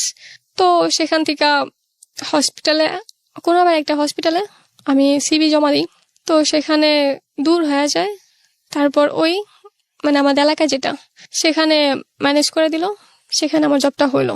কোনো সিবি বা আদার্স কিছু না, আমি জাস্ট একদিন গেলাম, গিয়া জিএম এর সাথে ডিরেক্ট কথা বললো যে আচ্ছা তুমি চাইলে আজকে থেকে জয়েন করতে পারো, কাল থেকে জয়েন করতে পারো। কিসের জব ছিল এটা? এটা ছিল রিসেপশন প্লাস আমার কাজ শেখা, মানে আমি কোনো টাইপ জানতাম না, আমার একদম নতুন। আমি আপনার এই কাজটা করার প্রয়োজনটা কি ছিল? টাইম বাড়িতে তো পাস, প্রয়োজন। জাস্ট টাইম পাস, আর কিছু আপনি না। পড়াশোনা করতেন ওই সময়টাতে? ওই মানে ইন্টারের পরে যে 3 মাসে গ্যাপটা থাকে ওই রেজাল্ট, সময়ের কথা ওই বলছেন? সময়টা। আচ্ছা ওকে। তো সেখান থেকে শুরু হয়, যেটা আস্তে আস্তে আমার ভালো লেগে যায়। তো ওইটা 4 মাসের মতন হয়। 4 মাসখানে একদিন, মানে ওই হসপিটাল থাকাকালীনই আমার ফ্যামিলি থেকে, মানে আমার ফ্যামিলি কখনো চাইতো না যে তুমি কেন জব করবা, হুম তোমার তো কোনো কিছু অভাব নাই, তোমার বাবা তোমার এত দেয়, তোমার না চাইতে তোমার সবকিছু দেয়, তোমার মান্থলি খরচ তুমি কোনোদিন চায় নাও নাই, হুম তোমার কোনোদিন 10 টাকা 20 টাকা বা 100 টাকা 200 টাকা দেওয়া হয় না, তোমার মান্থলি একটা অ্যামাউন্ট আছে সেটা তোমার সে দেওয়া হয়। প্রত্যেক মাসে আমার একটা বেশ বড় একটা বাজেট থাকে, সেটা আমার দেওয়া হয়, তাহলে তোমার কেন এত জব করতে হবো? তো আমি তাদের বুঝাইতে পারতাম না, আর অ্যাকচুয়ালি তাদের বোঝানোর চেষ্টা করলাম, কারণ সেখান থেকে তাদের প্রতি আমার একটা ঘৃণা আসছিল, হুম মানে আমার খারাপ সময়টা তার পাশে ছিল না। তো যাই হোক, তর্ক বিতর্ক, সেখান থেকে আমার বিয়ের জন্য প্রচন্ড ফোর্স করে আবার। তো একটা ছেলে সাউথ আফ্রিকা সেটেল, তার সাথে আমার বিয়েটা মোটামুটি ঠিক করে ফেলে, আবার সে আমায় নিয়ে যাবো। তা আমি আর কথা ছিল যে আমি এই দেশের মেয়ে, আমি কেন অন্য দেশে গিয়ে থাকবো। পরে বলো যে তুমি যে লেভেলের, তোমার বাবা মা হিসেবে আমরা চাবো যে তোমার আমাদের যে লেভেলটা আছে তার থেকেও ভালো লেভেলে দিতে, কিন্তু আমাদের থেকে নিচে কোনো লেভেলে দিতে পারি না। আমি বললাম যে সেই ছেলেটা হয়তো মান্থলি 5 লাখ টাকা বেতন থাকতে পারে, কিন্তু সেখানে সুখটা কি আছে? আমি এটা বলছি, কিন্তু তারা আমার কথা শুনে না, এতটাই ফোর্স করে, যার জন্য আমি ওরে বলতে বাধ্য হই যে আমরা বিয়ে করব। আমি ফার্স্টে প্রপোজটা করি। ও ভাবে যে আমার ঘরে একজন আসে, যেভাবেই হোক, আমার অমতে হোক বা যেমনি হোক, আসে। তো ও ফার্স্টে কিছু বলে না, পরে আমি খুব রাগ করি। পরেও কিছুদিন ভাইবা বলে যে ঠিক আছে। পরে বলে যে আচ্ছা আমরা পরে করলে পারি না? আমি বললাম হ্যাঁ পরে করলে পারা যায়, কিন্তু আমি একটা সাহস পাবো যে আমি এই সমস্ত করতেছি, আমার একটা কারণ আছে, একটা ভরসা আছে। পরে ও রাজি হয়। এদিকে আমি পুলিশে যাওয়ার জন্য প্রিপেয়ার নিতেছিলাম, কারণ আমার ছোটবেলা থেকে স্বপ্ন ছিল যে আমি পুলিশ হব। তো বাসা থেকেও দেখে কয়েক জায়গায়, তো ঘুষ লাগবো, সেটা আমার ফ্যামিলিতে কোনো ফ্যাক্ট না, বর্তমানে সব জবে ঘুষ লাগে। তো আমি চাইতাম যে ঘুষ ছাড়া জব নিতে। তো আমার একটা ফ্রেন্ড আছে যে পুলিশ, ও বাসা সিলেট। তো ওর মাধ্যমেই ও বলে যে আমার বাবা করতে পারবো সব। আমি বললাম যে আমি কিন্তু ঘুষ দিব না, আমি পারবো কিন্তু আমি দেবো না। পরে বলে তোর কিচ্ছু লাগবো না, তুই শুধু আয়। পরে আমি সেই লক্ষ্যে ছিলাম। আমাদের প্ল্যান ছিল যে ওখান থেকে যাব, আমরা একটা টাকা, মানে ভালো একটা অ্যামাউন্ট আর্ন করার পর ওর লিগালি ডিভোর্স দিয়ে দিব, তারপর আমরা বিয়ে করব। কিন্তু আমার ফ্যামিলি প্রেশারের জন্য সেটা হয়ে উঠলো না, যার জন্য আমরা লুকায় বিয়ে করতে বাধ্য হলাম। তো বিয়ে করলাম। বিয়ের পর লুকায় বিয়ে করলেন বলতে আমি লুকায় বিয়ের ঘটনাটা একটু জানতে চাই। লুকায় বিয়ে বলতে আমি শুধুমাত্র বিয়ে করে সেটা ও যেন কারো না হয়, আর আমি যেন কখনো অন্য কারো দিকে যাইতে না পারি, আমার যেন কখনো অন্য কারো প্রতি উইক হইতে না হয়, মানে নিজের মধ্যে একটা বাধা সৃষ্টি সেটা করে নিলাম আর কি, হুম। কাউকে না জানায়। তো আমাদের প্রথম সপ্তাহে ফিক্সড ছিল, যেটা আমাদের হয় নাই। আমাদের যে সাক্ষী ছিল 2 জন, তারা আমার বাবার ভয়ে লুকায় যায়, মানে পালায় যায় ওখান থেকে, বলে যে না সমস্যা হবে যদি কিছু করে বসে আমার বাবা। আপনি যেই এফিডেভিটটা করেছেন কোর্টে গিয়ে বা যেই আপনার যে বিয়েটা, সেখানেও তো ওনার ফার্স্ট ওয়াইফের কথা লেখা নাই। না, সেখানেও লেখা নাই উল্লেখ, কারণ সে তো এখানে ছিল মানে না তখন তো কোথাও। সে তার ওয়াইফকে ডিভোর্স দেয়নি যখন আপনাকে সে বিয়ে দেয় করলো। নাই, হ্যাঁ সেটাও দেয় নাই। এটা শুধুমাত্র এই জন্য করা হয়েছিল কারণ ও কখনোই পারমিশন দিব না, ওরা কখনোই ছাড়বো না। আবার এদিকে আমরা লিগেলি আমার ফ্যামিলিকে জানাই করতে চাইছি, কিন্তু এটা আপাতত করে রাখতে চাইছি যাতে নিজেদের ভিতরে একটা সাহস থাকে। সেই জন্য নিজেদের ভিতর সাহস বলতে নিজেদের ভিতরে সাহস বলতে আমি যেন বলতে পারি যে আমি কারো বউ। আমি মেন্টালিটির কোনো ব্যাখ্যা পাই না। এটা আপনি ফার্স্ট টাইম না, এরকম অনেক টিনেজার, তখন তো আপনি টিনেজার না বলা চলে, 18 বছর বয়স, তখন টিনেজারই বলা চলে, যারা এখানে আসে এবং এসছে এই একটা জায়গা থেকে তারা বলে যে আমি তো কারো ওয়াইফ, সে তো আমার হাজবেন্ড। বাট এটা কি এনসিউরিটি দেয়, এটা কি আসলে দেয় এটা কোনো আসলে? ব্যাখ্যা আমার কাছেও নাই। এটা বাট এটা যে হয়তো একটা আবেগ। কত বড় সিদ্ধান্ত, এটা কি জানেন? হ্যাঁ, এটা তখন যায় নাই, তবে এখন বুঝতে পারতেছি। আচ্ছা, গো ফার্স্ট, আমরা একটু সামনের দিকে আগাই। তারপর আমার যেদিন বিয়ে হয় সেদিন আমার প্রচন্ড জ্বর ছিল। আমার জ্বর নর্মালি খুব কম আসে, 4 বছর 5 বছর, সর্বনিম্ন হলো 4 বছর। যখন আসে 1 সপ্তাহ বিছানা থাকবো আর অবস্থা খুব খারাপ থাকবো। হুম। তো বিয়ের দিন প্রচন্ড জ্বর, তো আমি ওরে বলি নাই যে আমার জ্বর। তো সে অবস্থায় যাই, কিন্তু আসার পরে আমি আবার একটা ফ্ল্যাট নিছিলাম। আমার হসপিটালের সাথে একটা ফ্ল্যাট ছিল, আমাদের নিজস্ব বাড়ি আছে, আমাদের ওখানে 2টা বাড়ি। তার সত্ত্বেও আমি একটা ফ্ল্যাট নিয়েছিলাম। রাত হইলে বা টাকার তো সমস্যা নাই, তো আপনাকে হাত খরচটা কে দিত? আমার বাবা দিত। কত টাকা দিত প্রতি মাসে? আমি যখন যেমন দাবি করতাম, তা আনুমানিক অন এভারেজ? 5,000 6,000। আর আপনি ফ্ল্যাটটা নিলেন, এটার ভাড়া কত ছিল? ওটার ভাড়া ছিল 3,000। এটা গাজীপুর এরিয়াতে? হ্যাঁ। ওকে, তারপর ওখান থেকে কি হিসেবে ফ্ল্যাট নিলেন? জামাই বউ? না, তাহলে? সিঙ্গেল সিঙ্গেল ফ্ল্যাট নিলেন, ওটা কেন নিলেন তাহলে? সিঙ্গেল ফ্ল্যাট নিলাম জাস্ট কোনো ঝামেলা হলো বা রাতে যাইতে সমস্যা হলো, ডিউটিটা আমার আস্তে আস্তে বাড়তেছিল। রাতে যেতে সমস্যা হলো মানে কোথায় যেতে সমস্যা মানে হলো? আমার বাসা যেতে ওখান থেকে 10 মিনিট সময় লাগে। হ্যাঁ। তো 10 মিনিটে এটা আপনার বাসায় জানতো যে আপনি যে ফ্ল্যাটটা এখানে হ্যাঁ, ভাড়া নিয়েছেন? জানতো। জানতো? হ্যাঁ, বাসায় জানতো। ওকে, তার মানে ভাড়াটা তারাই বিয়ার করতো। হ্যাঁ। হ্যাঁ, ওকে, তো তারপর? সেখান থেকে আমি অসুস্থ হয়ে 1 সপ্তাহ পর উঠলাম, সেখানে বিয়ের 7 দিন কেটে গেল। হুম। বাকি 7 দিন ওইভাবেই গেল। মানে বিয়ে হয়েছে এরকমটা মনে হয় নাই, কারণ বিয়ের পরে 7 দিন দেখি না নিজের বরকে। হুম। তারপর আমি হসপিটাল তো ওই কদিন যাইতে পারি নাই। 15 দিনের মাথায়, মানে 16 তারিখ আমাদের বিয়ে হয়, 1 তারিখে 16 ডিসেম্বর ও প্রচন্ড বমি করতেছিল, প্রচন্ড পরিমাণ বমি। তো আমি বিকেল বেলা ওরে গিয়া 2টা ট্যাবলেট দিয়ে আসলাম হুম। বমির, যাতে খায়। তো দিয়ে আসার পরও খাইলো, তারপর বমি কমলো না। সেদিন 16 ডিসেম্বর হিসেবে আমাদের হসপিটালে একটা প্রোগ্রাম ছিল। তো আমার ছোটবেলা থেকে রান্না বান্নাটা খুব ভালো পারতাম আমি। তো হসপিটালে যাওয়ার পরে আমি রান্না একদিন করছিলাম, সেই জন্য স্যার বললো যে আজকে তো তুমি করো। তো সেই সূত্রে রান্নাটা করতে গেছি। স্যার, আমি ফার্স্টে থাকতে চাইছিলাম না, স্যার পর রিকোয়েস্ট করলো। রিকোয়েস্ট করার পর আমি 6 তলা চলে গেলাম রান্নার জন্য। দেন রান্না করলাম, রাত্রি 10টা বাজে নিচে নামলাম, মানে গ্রাউন্ড ফ্লোরে নামার পর এখন ওর চাচা যে উনি এসে ভাইস্তা বলে রাখতেছে, ভাইস্তা কোথায়, কোন কেবিন আছে। তখন আমি জানি যে ভাইস্তা তো একজনই আসে, আর করা ডাকবো না। আমি খাবারটা মানে ঢিল মেরে সেটা আমি ওরা খুঁজতে গেলাম, মানে সবাই আমার দিকে হা করে থাকা রয়েছে, হঠাৎ এরকম সিনকেট ক্যান করতেছে। তো আমি চেম্বারে গিয়ে দেখি যে ও বেডে শুয়ে আছে। পরে আমি ওরে দেখে বললাম, আপনি এখানে কেন? ও বলতেছে এত রাত হয়ে গেছে, আমার ডিউটি নর্মালি 7টা অবধি, তো আমি রাত করি না। তো এই জন্য চিল্লাতেছে কেমনে আমি বাসায় যাব। আমি ওটা না ভেবে সেরা ও হসপিটাল অ্যাডমিট কেন, এটা না আমি বেশি ভাবতেছি। পরে রিপোর্ট আসলো, রিপোর্ট দেখা তো আমার চোখে একদম জল চলে আসলো, যেটা কি দেখতেছি আমি। দেন আমি রিপোর্টগুলো নিয়ে স্যারের কাছে গেলাম। স্যার বলতেছে, স্যার আমার নর্মালি তুই করে বলতো যে এই ছেলেটার তো 2টা কিডনি শেষ। আমি বললাম এটাই কি বলতেছেন? পরে কি হয়েছে 2টা কিডনি শেষ, মানে নষ্ট হয়ে গেছে, 2টা কিডনি ড্যামেজ। আমি বললাম স্যার এটা কিভাবে এটা বিয়ের সম্ভব? কয়দিন পরে জানলেন? বিয়ের 15 দিন পর।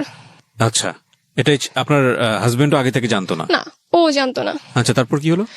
তারপর আমি কান্না করতেছি, স্যার বলছে যে আরে তুই কান্না করতেছিস কেন? আমি বললাম না স্যার, আমাকে এলাকার ওনারা তো। তো কেউ জানে না যে হ্যাঁ। ওকে। পরে বললাম স্যার আমাদের এলাকার তো।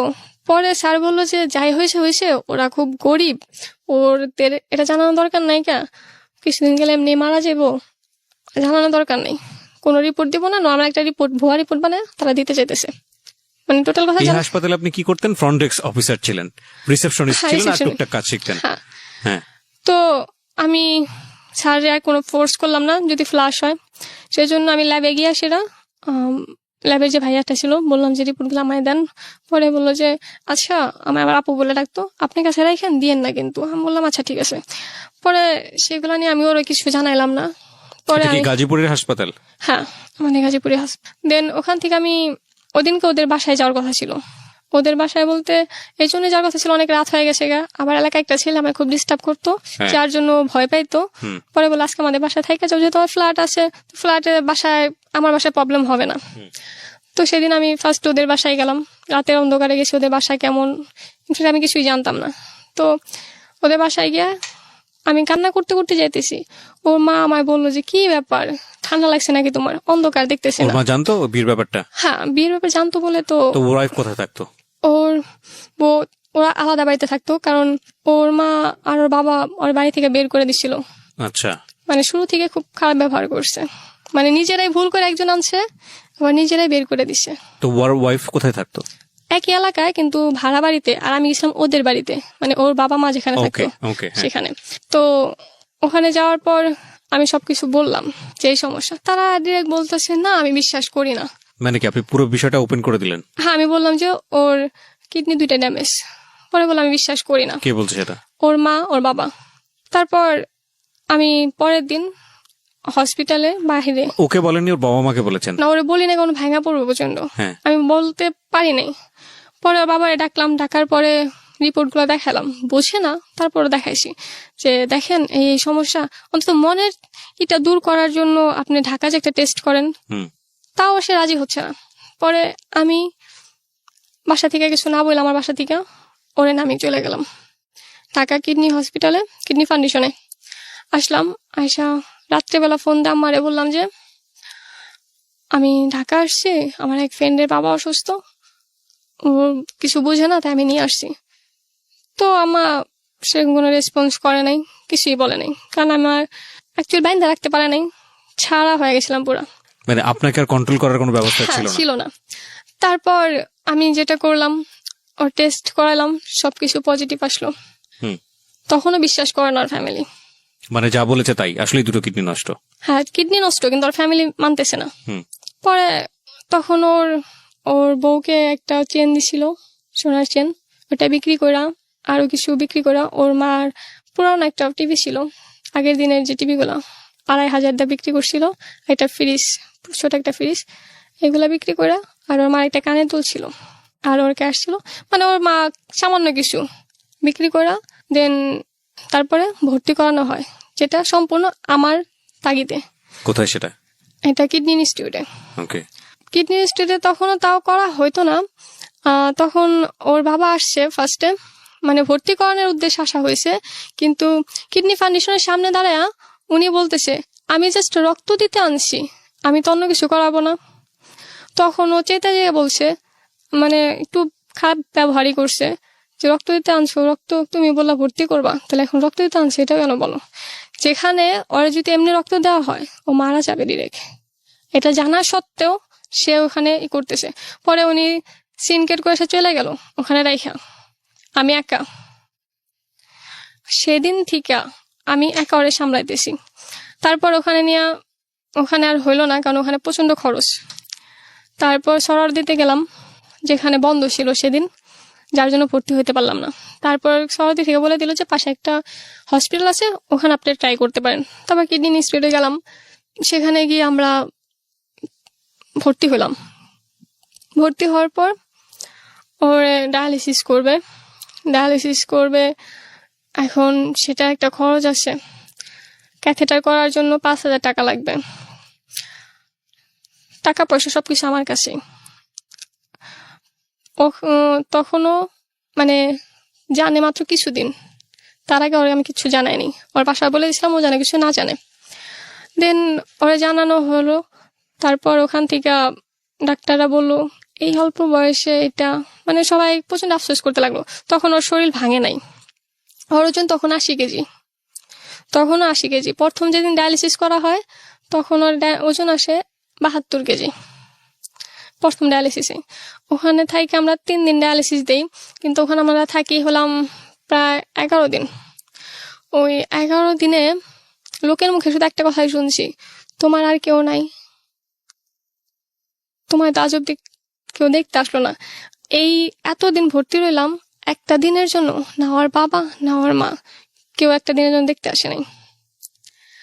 তারপর সেটা না আমি কোনো ছিল না, লোকে কথা বলতো, এক কান্দা ঢুকাইতাম আরেক কান্দা বের করে দিতাম।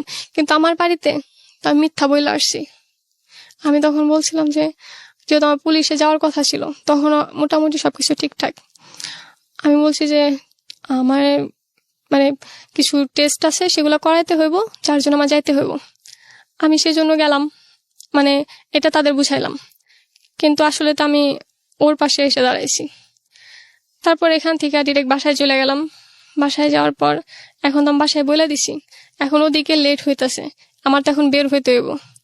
যার জন্য আমি বাসা থেকে বের হইলাম। বাসা থেকে জানে যে আমি পুলিশে যাচ্ছি, কিন্তু তখন আমারটা ফিক্সড হয় নাই। কিন্তু যখন ফিক্সড হইলো তখন ওর অবস্থা খারাপ হইতে থাকলো। তখন আমি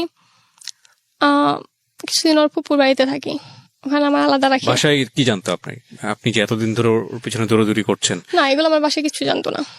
ওকে। তো এর মাঝে যখন ও হসপিটালে ভর্তি থাকে তখন ওর বউ ওর নামে বিচার দেয়। আচ্ছা, কিসের বিচার? সমাজে ওরে 6 মাস ধরে খাইতে দেয় না, ওর ওপর অত্যাচার করতেছে, এই সমস্ত বিচার দেয়। ও যে অসুস্থ এটা না তার কোনো মাথা ব্যথা নেই। না, ওই সময়টাতে কি মানে আপনার ব্যাপারটা জানতো? তাও জানতো না? আমার ব্যাপারটা জানতো না। ইনফ্যাক্ট যখন অসুস্থ থাকা হসপিটালে ভর্তি করার আগে একদিন বমি করছিল, বালতিতে বমি করছিল। সে বালতির অব্দি ফালায় না, 2 দিন অব্দি বালতি হয়েছিল। 2 দিন পরে ও নিজে বালতিটা ফালায়। মানে এতটাই শুধুমাত্র ওর টাকা পয়সা খাইতে পারছে, ওর সাথে ঘুমাইতে পারছে, শুধু ওরে পছন্দ করে নাই। ওরে পছন্দ বলতে ওর কাজ করতে পছন্দ করে না, এক কথা। দরকার কি আপনি তাকে নিয়ে কোনো মন্তব্যই করেন না, আপনি বরং আপনার জায়গায় থাকেন। হ্যাঁ, তারপর সেখান থেকে গিয়ে বিচার দিল এই সমস্ত হাবি যাবি। তারপর 2বার বিচার করলো, মানে বিচার বসলো এলাকায়।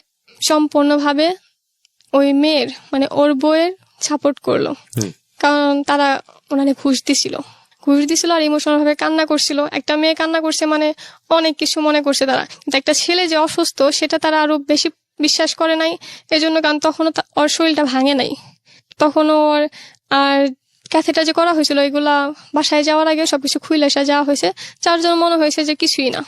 তারপর চেয়ারম্যান বলল যে ওর যেহেতু সমস্যা বিশ্বাস করে না, তাহলে ওর শ্বশুর বাড়ি হলাম টাঙ্গাইল নিয়ে এসে পরীক্ষা করো। তখন চেয়ারম্যানের মানে বলা উচিত ছিল যে টাঙ্গাইল কেন করবেন, ঢাকায় এত বড় বড় হসপিটালে করাইছে, বা তোমাদের ডাউট থাকে তুমি সেখানে যা করাও, টাঙ্গাইল কেন করা হবে, টাঙ্গাইলে কি আছে। এটা উনি বলে নেই। এটা ওনার, যেটা আমার মনে হয়েছে, আমার না প্রত্যেকের মনে হবে, এই রেডিও যারা শুনতেছে তাদের প্রত্যেকের মনে হবে যে এটা তার বিচার হয় নাই। ঠিক আছে, বিচার টিচারের দরকার নেই, আপনি আপনার লাইফে থাকেন। তারপরে সেখানে থেকে উনি চলে গেল, অশান্তি করা শুরু করলো। তখনও জানে না, কারণ তখনও আমাদের ভিতরে যা করছে আমি দূরে থেকে করছি, মানে সামনাসামনি আমি কখনো আসিনি। তারপর পুলিশে যাওয়ার কথা, যেটা আমার ফাইনালি চলে আসলো, সময় হয়ে গেল, সবকিছু ঠিকঠাক হয়ে গেল, কিন্তু তখন ও আর রাজি হলো না, থাক চাইতে হইব না। আবার আমার যে ফ্রেন্ড নিতে চাইছে ও আবার আমায় পছন্দ করতো, যেটা ও ভয় পাইতো। ওর এত বড় একটা অসুখ, যদি আমি ওর ছেড়ে চলে যাই, সবকিছু মিলায় ও আমার যাইতে দিল না। তো আমিও ভাবলাম যে ওর পাশে হয়তো আমার খুব বেশি দরকার।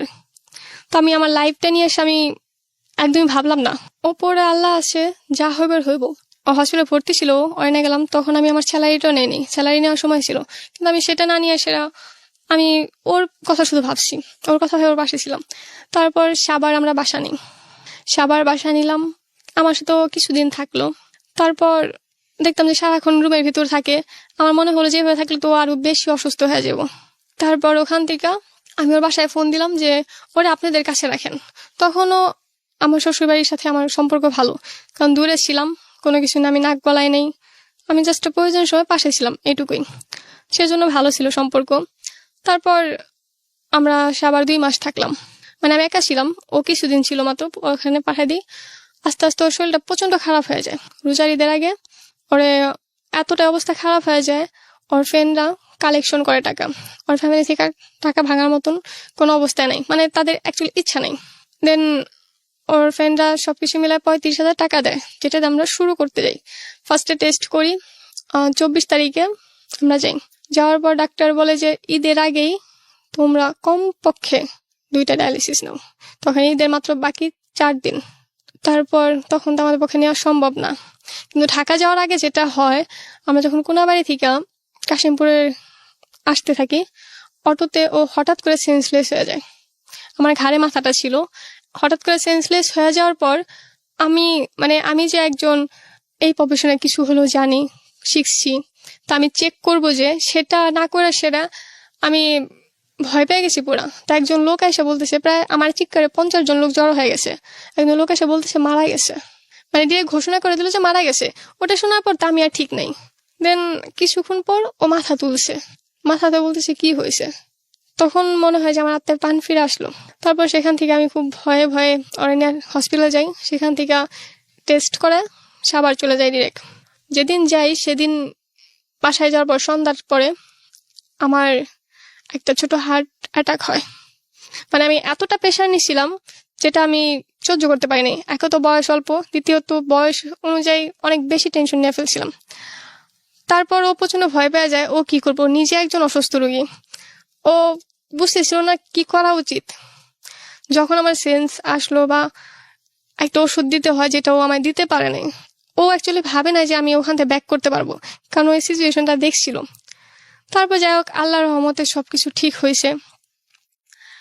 তারপর ওখান থেকে ওর চিকিৎসা আবার শুরু হয়, নিয়ে আসা হয়, ওর চিকিৎসা শুরু করি।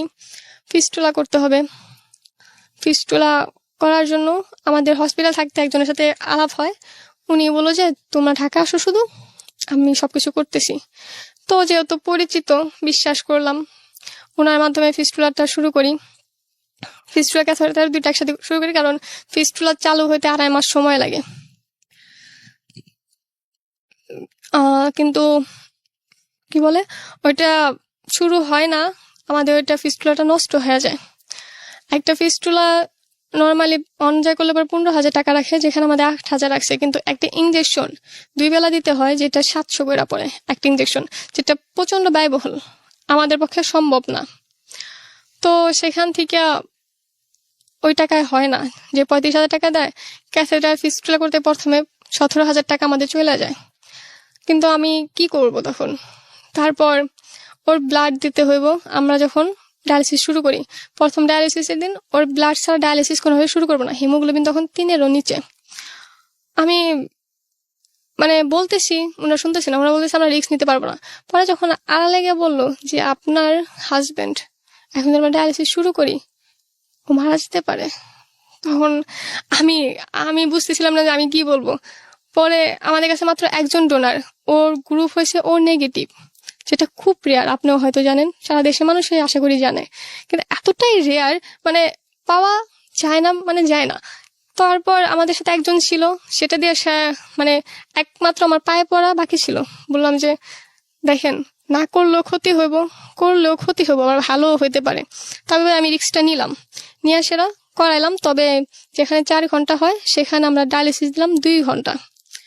ফার্স্ট ডায়ালিসিসটা করালাম, তারপরে একের পর এক 4টা ডায়ালিসিস, 4 ব্যাগ দেওয়া হলো। প্রথমবার 1 ব্যাগ নিলাম, তারপর থেকে 2 ব্যাগ করে নেওয়া হলো, লাস্টে 1 ব্যাগ নিলাম। তার মধ্যেই ফিস্টুলাটা নষ্ট হয়ে গেল। এখন কিভাবে টাকা ম্যানেজ হবে সেটা মাথায় নাইকা। তো যে রক্ত দিছিল তাদের কাছে আমি একজনে বলছিলাম যে বলছিল যে আপু আপনাদের কিভাবে হলো, এক এলাকার, কিন্তু আমরা কোনদিন জানতে পারলাম না। পরে হিস্ট্রিটা বললাম যে এইভাবে এইভাবে শুরু, যদি পারো সাহায্য করো। পরে ওরা টোটাল ফার্স্টে আমাদের 32,000 টাকা দেয়। 32,000 দেওয়ার আগে আমি শুরুতেই মানে ওরা টাকা তোলা শুরু করছে, তার 2 দিন পর আমি 15,000 টাকা তুলে নিই ওদের থেকে। 15,000 টাকা দিল আমায়, আমি ওটা দিয়ে এসে পরবর্তীতে ফিস্টুলাটা করি। কিন্তু এটা নিয়ে এসে যে ঝামেলাটা হয় ফ্যামিলিতে, ফার্স্টে যখন ওর ফ্রেন্ড আমায় টাকা দেয় ওটা ওরা নিয়ে যায়, পরের দিন সকালে আমায় মাত্র 12 থেকে 15,000 টাকা দিতে চায়, যেটা আমি ডিরেক্ট না বলে দিই যে আমি এটা হবে না। সেখান থেকে তারা আমায় দেখতে পারে না। তারপরে যেটা হয়, আমি ম্যানেজ করার চেষ্টা করি সবকিছু। আস্তে আস্তে ওর অবস্থা খারাপ হইতে থাকে। ওর ডায়ালিসিস করাটা আমার জন্য খুব কষ্টের হয়ে যায়।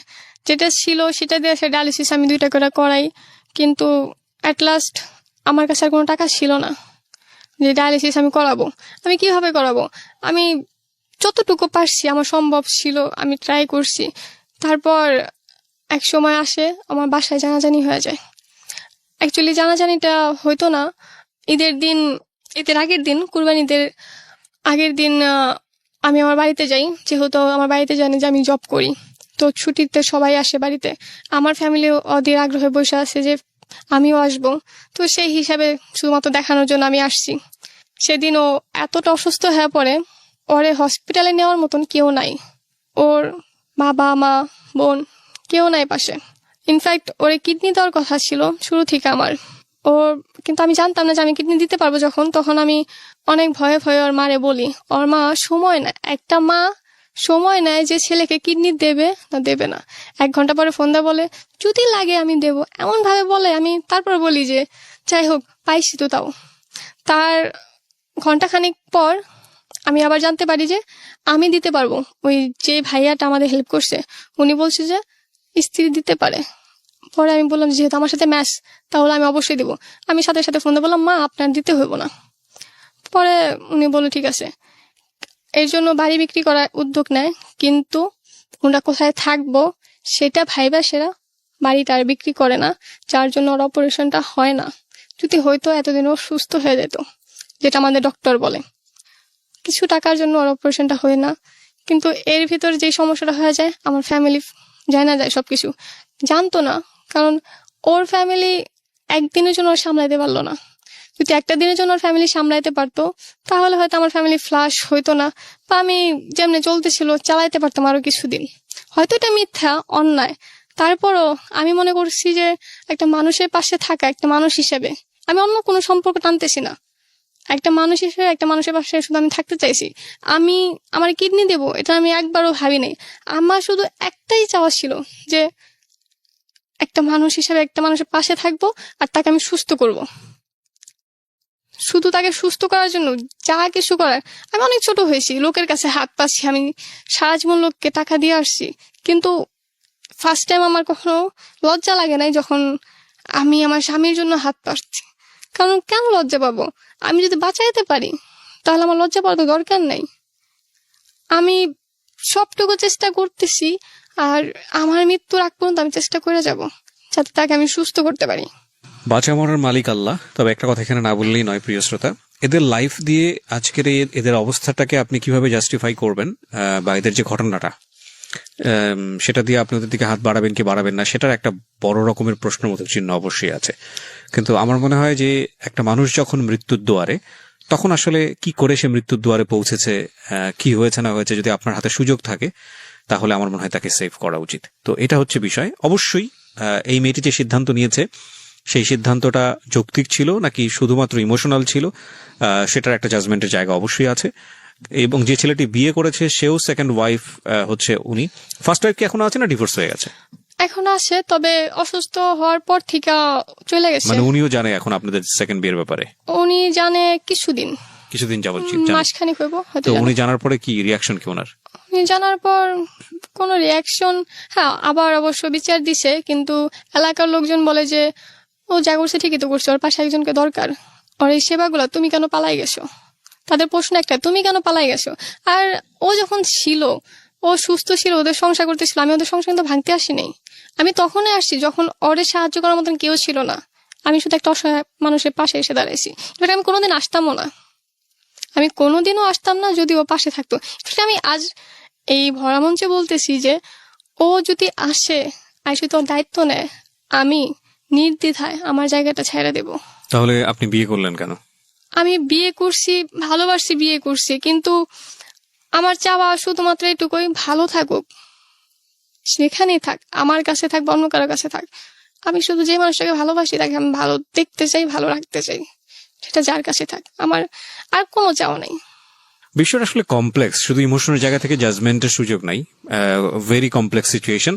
কিন্তু আপনারা ও বিয়ে করে ভুল করেছে না শুদ্ধ করেছে এই জায়গাটায় আমরা যেতেই পারি, কিন্তু আমার মনে হয় যে সাহায্যের জায়গাটাতে জাস্টিফাই করাটা খুব মুশকিল হয়ে যাবে। তাহলে ঠিক আছে, ওর বাবার প্রচুর প্রপার্টি আছে, এবার বুঝতেই পারছেন যে ওর ফ্যামিলি এটা মানেনি, বা মানাটা স্বাভাবিকও না, খুব স্বাভাবিক না, কারণ ফ্যামিলি চেয়েছিল একটা ছেলেকে বিয়ে করতে, সেটা সে করেনি, পরবর্তীতে নিজের মতো করে একটা ছেলেকে বিয়ে করেছে, তার যে ব্যাকগ্রাউন্ড সেটা ফ্যামিলির সাথে যায় না।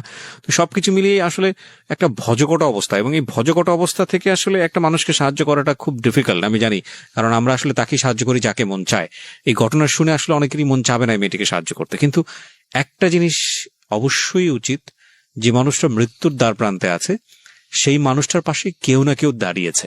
সেটা কিভাবে দাঁড়িয়েছে সেটা বড় প্রশ্ন নয়, প্রশ্নটা হচ্ছে যে ওই মানুষটার সাথে একজন দাঁড়িয়েছে তাকে হেল্প করার জন্য, অ্যাটলিস্ট তাকে আগে সেভ করেন, তাকে আগে বাঁচানোর পরে গিয়ে ওকে তারপরে সেটা নিয়ে যুক্তিতর্ক হতে পারে যে না সেটা সে ভালো করেছে না মন্দ করেছে। কিন্তু মৃত্যুতে একটা মানুষ পতিত, সেই মানুষটাকে নিয়ে আসলে জাজমেন্টে যাওয়ার কোনো সুযোগ নেই। এই যে মানুষটাকে নিয়ে এতক্ষণ ধরে কথা হচ্ছিল, ওনার হাজবেন্ড নাম যেন কি? সোহান খান। সোহান আমাদের স্টুডিওতে এই মুহূর্তে উপস্থিত হবে, ভিডিওতে আপনারা তাকে দেখতে পাবেন। সোহান এতক্ষণ বাইরে সোফাতে ঘুমোচ্ছিল, তাকে আমরা রাখিনি স্টুডিওতে, সে কিছুক্ষণ আগে ডায়ালাইসিস করে এখানে এসছে।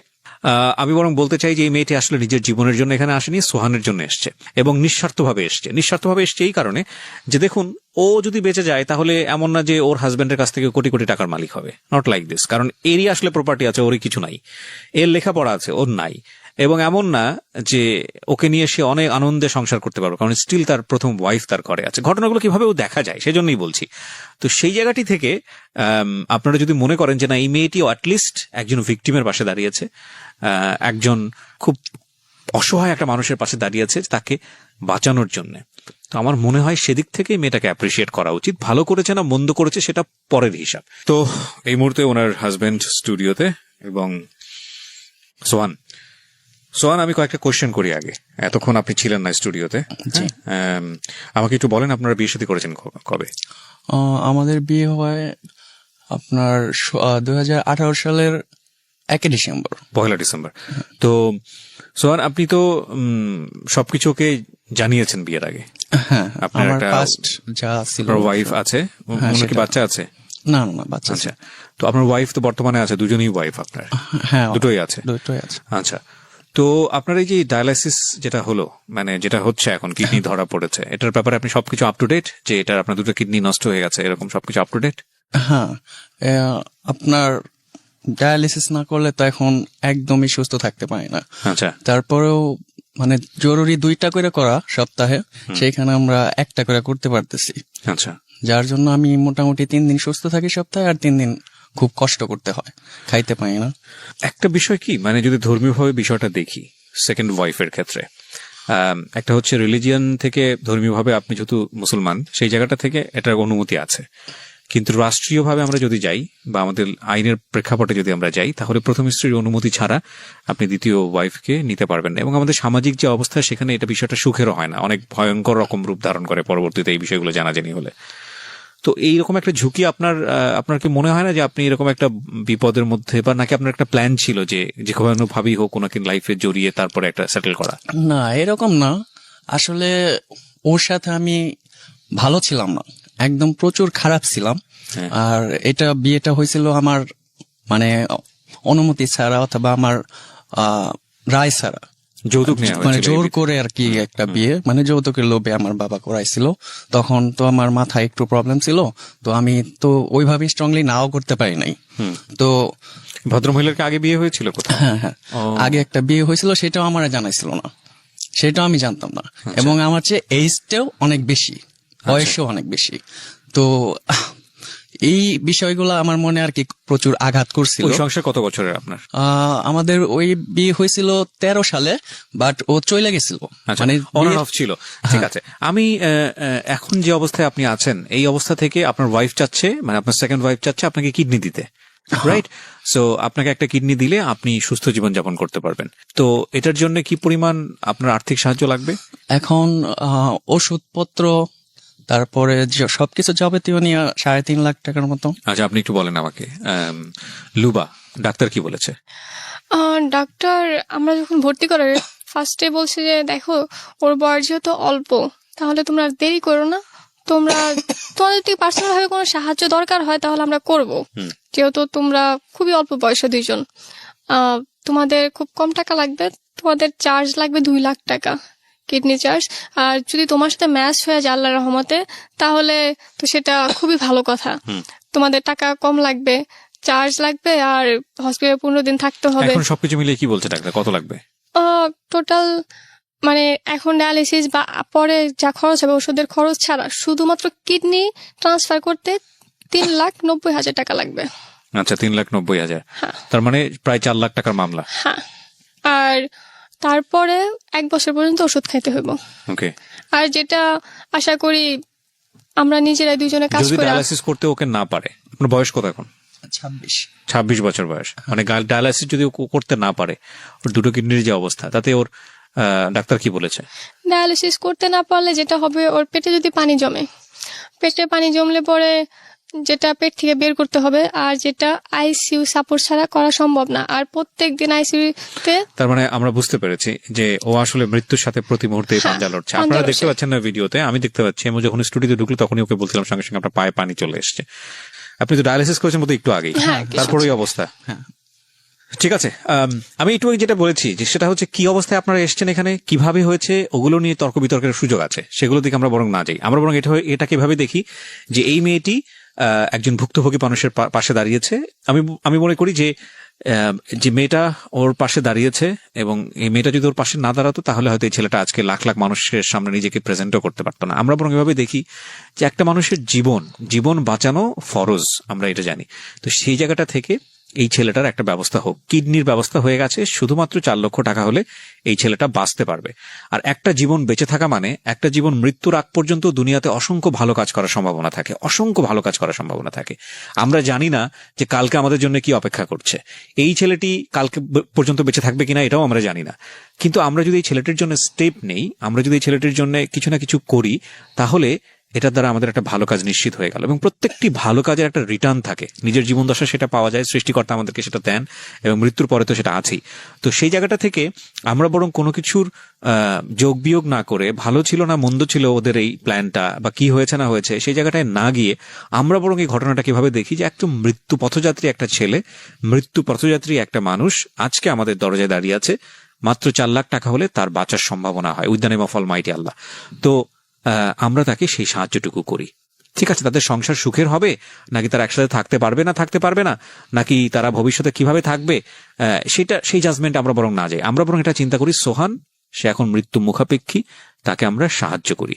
হ্যাঁ, তো ওই জায়গাটা থেকে আমি আপনাদের সবাইকে বলবো যে ওর পাশে দাঁড়ান, হি নিডস হেল্প। আপনাদের যদি কোনো ফোন নাম্বার থাকে আমাদের শ্রোতাদেরকে যদি বলতে চান, আমি 2টো নাম্বারের কথা আপনাদেরকে বলে দিয়েছিলাম যে 2টো নাম্বার আপনাদেরই নামে, আপনাদের দুজনের নামে তো। হ্যাঁ, এবং এই দুটো কিভাবে করা আছে? বিকাশ করা আছে, বিকাশ করা পার্সোনাল, আর কি করা আছে? দুইটাই পার্সোনাল ছাড়া করা যায় না। শুধু বিকাশ ছাড়া আর অন্য কিছু করেনি, নগদ বা অন্য কোনো কিছু? না, ওরকম ভাবে করা হয়নি। আচ্ছা, ঠিক আছে। এই 2টো নাম্বার আমি দেওয়ার আগে একটু সতর্কতা বলে দিই। এই 2টো নাম্বার দেওয়ার সঙ্গে সঙ্গে it will be publicly open, এবং এই 2টো নাম্বারে 24 ঘন্টা ফোন আসা, কারোর সঙ্গে আপনার কথা বলা, কিংবা আপনি কারোর সঙ্গে কোনো পার্সোনাল ডিলিংসে যাওয়া, কেউ আপনাকে অর্থ সাহায্য করুক আর না করুক, এগুলো সমস্ত দায় দায়িত্ব আপনাদের নিজেদের। এই ব্যাপারে রেডিও কোনো রেসপন্সিবিলিটি গ্রহণ করছে না, এটা তো আপনারা জানেন এবং মানছেন সেটা। ওকে, সো মেনেই আমি আপনাদের এই 2টো নাম্বার অ্যানাউন্স করতে বলবো। কোনো প্রকার কারো দ্বারা ব্যক্তিগত লেনদেনে আপনি যদি ক্ষতিগ্রস্ত হন, কারো দ্বারা আপনি যদি ভুলভাবে কনভিন্স হন, কিংবা কেউ যদি আপনাকে কোনো ধরনের ক্ষতির শিকার করে, সেটার দায় দায়িত্ব সম্পূর্ণ আপনার। এটা আপনারা মেনে নিচ্ছেন সজ্ঞানে? আচ্ছা, তো মেনে নিয়ে আপনারা 2টো নাম্বার ওপেন করতে পারেন। আপনারা 2টো নাম্বার বলতে পারেন, যে 2টো নাম্বারের মাধ্যমে আপনার সঙ্গে যোগাযোগ করা যাবে, আপনাদেরকে সাহায্য করা যাবে। জি বলুন। 01644468196। আরেকবার বলেন। 01644468196। এটা একটা। আর হ্যাঁ, আরেকটা হলো 01401